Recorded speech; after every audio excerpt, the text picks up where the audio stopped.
Hey everyone, this is Turd Flinging Monkey. I want to revisit what has been called the traditionalism cycle, the egalitarianism cycle, life history theory. It's changed names a lot. It's because it's a working theory. I've built on it, I've reevaluated certain things, and I'm going to add a little bit more to that today. So today I'm adding kind of a continuum between male disposability on the left and hypergamy on the right. And the reason why I'm adding this is because I've come to, I don't know if it's so much an epiphany, but a realization that the goal of overthrowing gynocentrism and creating a world where men don't have to worry about male disposability, hypergamy, is impossible. It's impossible. In fact, it's not even desirable. Now, before you accuse me of turning traitor or anything, let me explain what I'm talking about. When you think about evolution, survival of the fittest, all that stuff, you need to have two things. You need to have genetic diversity and you need to have natural selection. That's how evolution occurs. And genetic diversity is facilitated by male disposability. Now, let's return to something I've talked about a lot, which is sexual dimorphism. Now, in human beings, the male is the bigger, stronger, smarter of the two sexes. But it's not always the case in other organisms. There are organisms where the female is the bigger, stronger one. However, in all species, the male is inherently disposable. This is why one male can impregnate multiple females. Now, because males can mate with as many females as they reasonably have access to, this could eventually lead to inbreeding and a lack of genetic diversity because all the babies would have the same father.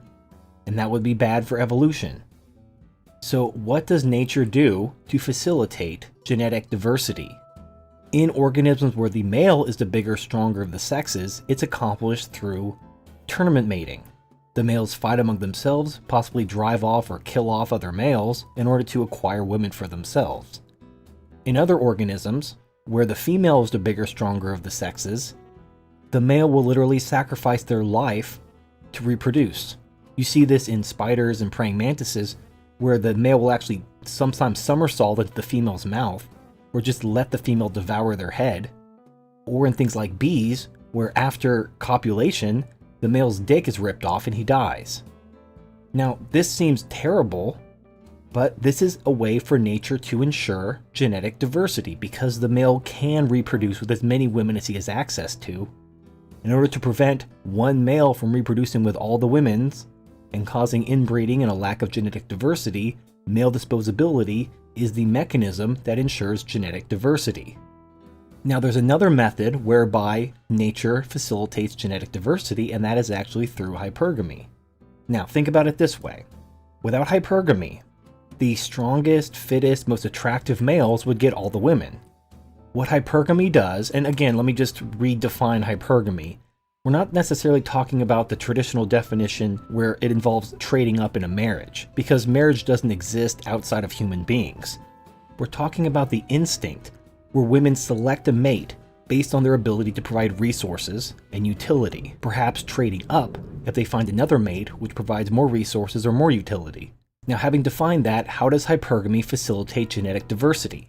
What it does is that it allows men who are perhaps less desirable physically or genetically to compete with men who would otherwise be superior to them through the use of resources, gifts, and whatnot. By offering the woman better resources and more utility, he makes himself a more attractive mate to her, causing her to mate with him as opposed to mating with someone who's perhaps better looking or has better genes or whatnot.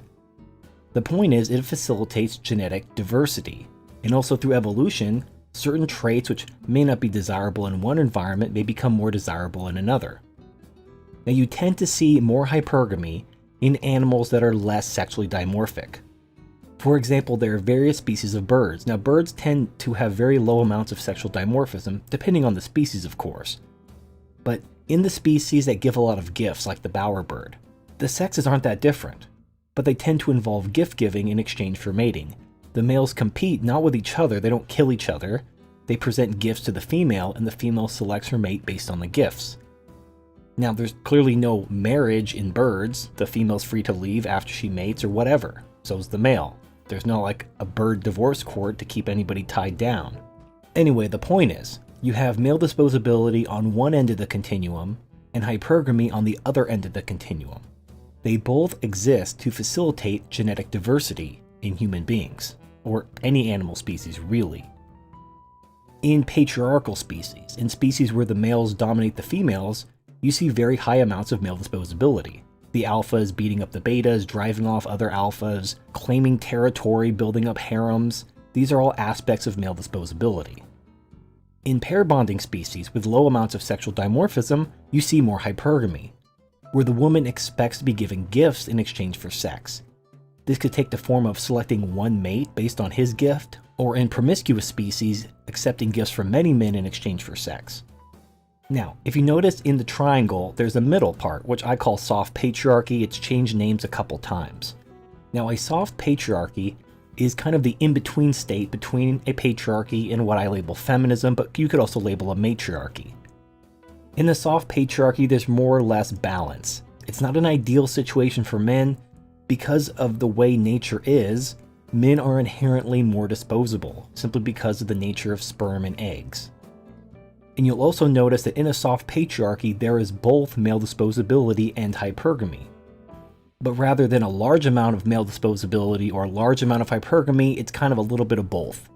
But you can't get rid of them at any time. There's always inherent male disposability, there's always inherent hypergamy in any system. So again, as I talked about in my last video on the subject, there is no good system. It's a question of which is the least shitty system. Now, in my opinion, a soft patriarchy is the least shitty system. You still have male disposability, but not as much as a patriarchy, where men are like murdering each other and taking their women. And you still have hypergamy, but not as much as under a feminist matriarchy, where the women just demand endless gifts and the men get little or nothing in return. It's kind of a little bit of both. There's still male disposability, but there's some reward for it. There's still hypergamy, but there's still some protections from it. It's more or less a balanced society. And that should be the goal. The goal of a society which seeks to perpetuate itself and not die out because of collapse. It needs to be balanced. Not equal, not fair, but balanced. And in order to balance the inequalities of nature, you have to treat men and women differently. Men have to be rewarded for their increased responsibility through greater power and authority. It just makes common sense when you think about it, and it's how it exists in nature. Now, like I've said in previous videos, I don't think there's a way to break out of this cycle. I think though that by understanding the cycle, by understanding where we are and where we're headed, we can at least be prepared for it. And we can hopefully learn some lessons from our past. So that's all I have to add right now. Tell me what you guys think. Thank you for watching, and I'll see you next time.